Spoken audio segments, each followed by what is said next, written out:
saakay abaarihii sagaalkii subaxnimo kooxaha argagixisada ayaa waxay isku dayeen gaari baraada ah oo madow in ay soo dhaafsiistaan waddo u xirneed ciidamada ammaanka oo xaafad ku tiilay isbitaalka Suudaaneeska dhinaceeda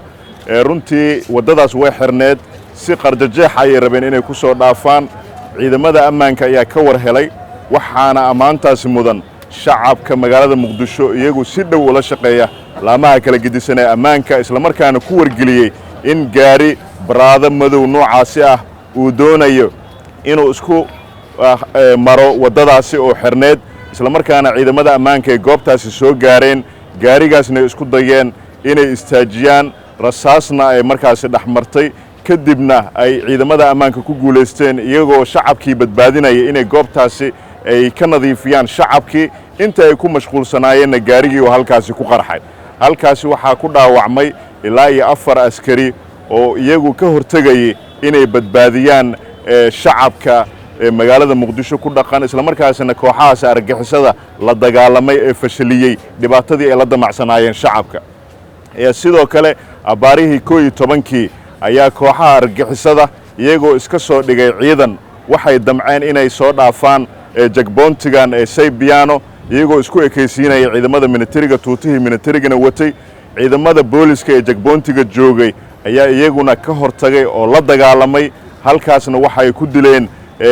kooxihii nabaddiidka ah ay hadda u jeedeen inay halkaan meedkooda yaalaan hubkii ay wateen ay kaga qabteen sidoo kale waxaa halkaan ku dhaawacmay ciidan kale iyo shacab waxaa sidoo kale dhibaato ka soo gaartay shacab oo ku dhintay